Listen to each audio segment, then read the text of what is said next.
Having sharp tools is a key component of woodworking, but most people would rather be actually building a project than sharpening their tools.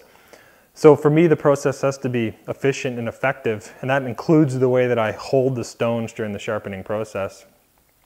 This here is a prototype system I've created to demonstrate different ways of securing the stone, and I can go over the pros and cons of each, and I'm using this to influence my final design. So I have 4 different systems, one being sort of a cam system that locks the stone in place, another being a plastic tie strap that I've turned into basically a spring that can hold the stone. I've got very basic wedges, and then I've created using some wooden screws to secure a stone as well. And I can go over what I find are the pros and cons of each of these systems. But first, I think you need to understand how I would use this system to see what works and what doesn't work for me. So what I have is a 3/4 inch chisel and a Veritas honing guide. And the one thing when I'm using this guide is that I find the aligning tool tends to position the chisel out of square. So I always take a machinist square in and just verify that it's perfectly square. That way you'll make sure you get a square edge to your chisel. I'm using NanoWash Superstones. I have a 400, a 1000, 5000, 8000, and 10,000 grit, and I also have a DMT DiaSharp coarse grit stone.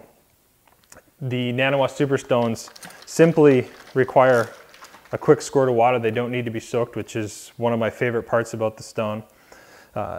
This chisel has a 25-degree primary bevel, and I'm putting a 30-degree secondary bevel on it. It already has a bit of an established secondary bevel on it, and there's no damage to it, so I really don't need much work on the 400 grit. You can probably skip it under most maintenance sharpenings. It's only if you actually have to do some work, say you've put a nick in it or something like that. We start at the 1000 grit. We can work on it quite quickly. And again, if you're doing just maintenance regularly on your tools, this won't take very long. This is just a few passes. Now we're onto the 5000 grit. I start off with moderate pressure. I back off on the pressure before I switch grits. Move on to the 8000 grit. Again, starting with moderate pressure. And then backing off so it's just barely touching it. Moving on to the 10,000 grit. And I'd spend some time on these last few grits to make sure that it's nice and polished. And you can check your progress by checking how the light reflects off of it and seeing if there's still scratch lines in it. And what I do, sometimes there's a burr that forms off the back. I don't worry about the burr until the very end. I put it upside down, put the back to the stone, and I just move it across once with some moderate pressure. The burr will be gone, and then some really light passes after.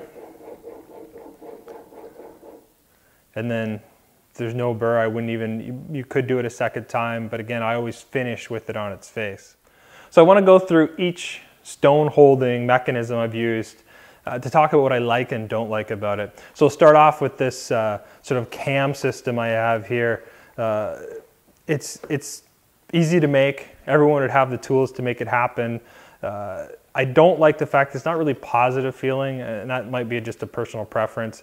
It's also tied to one length of stone without spacer blocks. So I designed it to take a normal water stone, and then I said, well, I want my diamond stone there.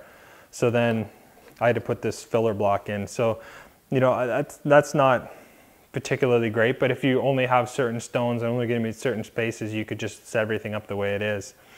These little plastic springs are great for, you know, again, just a single size of stone. There doesn't allow for much variance between the stone sizes. I don't know how it's going to hold up in the long run, whether this will lose its springiness, but there's nothing there to rot. It's all plastic. There's no real issue there.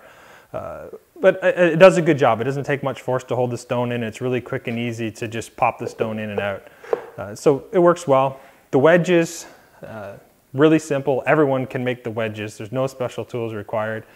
And it holds it really well. It doesn't take much force to hold the stone in. What I don't like about it is now I have all these special pieces when I take the stone out that can get lost.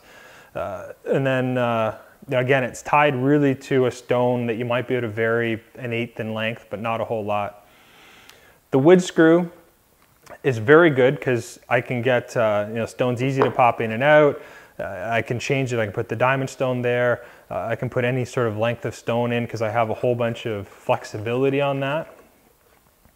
My concerns with it are if this gets wet and something expands, like the screw expands, then it might actually bind up and no longer work. But I've kept mine a long ways back from the water, and I think that won't be a problem. Plus, with the Superstone, it's not really that messy. You just get just a spray of water and it stays fairly clean around it.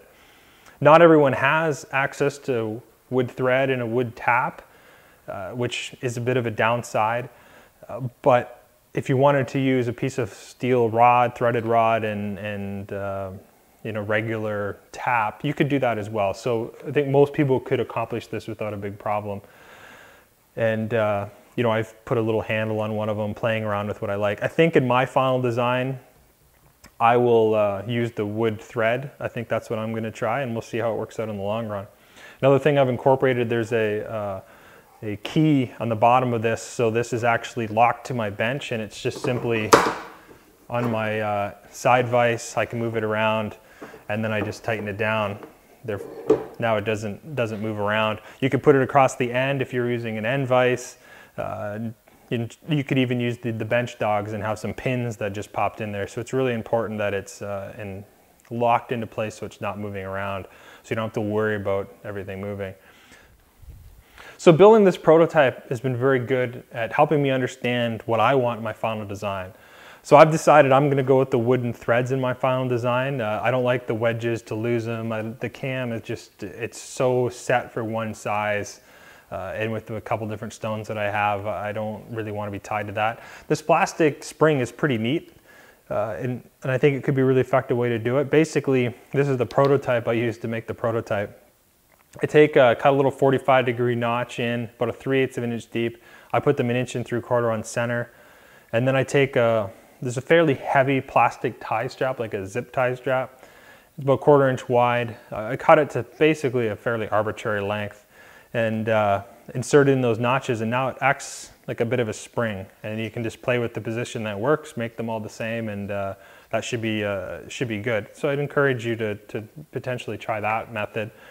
I made this one 12 inches deep, which I think I might make it 13 in my final one. 12 inches lets me use an 8-inch stone very well, but it doesn't let me do a 10-inch stone because this is 10 inches between here. And if I ever had a DMT dual sharp 10-inch stone, I wouldn't be able to put in this holder. So adding that extra inch would be good. Having these cleats 1 inch wide, I think is a good size. This front cleat, I'm definitely going to lower down, basically so it's level at the top of a diamond stone. One of the things that this can't do that I do in my sharpening process is I flip a diamond stone over and use it to flatten a water stone. And with this lip here on the front, I can't do that. So, for me, I can't give that up. And that was a mistake by trying this in this design. The spacing is good. I put them 3 inches apart. I think I'll have that in my final design. And one last thing I might do in my final design is actually raise this up. Maybe put some spacers in there to make it about 4 or 6 inches higher. I feel like I'm bending over when I'm sharpening. I don't like that. And I guess one other thing would be put a little spacer. I have these little strips of hardwood that I was thinking if I put underneath the stone, that would leave like an 1/8 of an inch gap underneath the stone for airflow to move through. So if I did get water between the stone and the wood, I didn't have to worry about at the end of this picking up every stone and making sure that they're elevated to dry. This would be a good spot for the stones to dry off, and I don't have to worry about flipping a stone over and going, oh, it's covered in mold and oh, my board's rotting away. I think that would be a good way to do it. So I hope you find inspiration in some of these ideas in making your stone holding system. And certainly I encourage you to build a prototype as well, because it's greatly helped me understand what I want for my final design.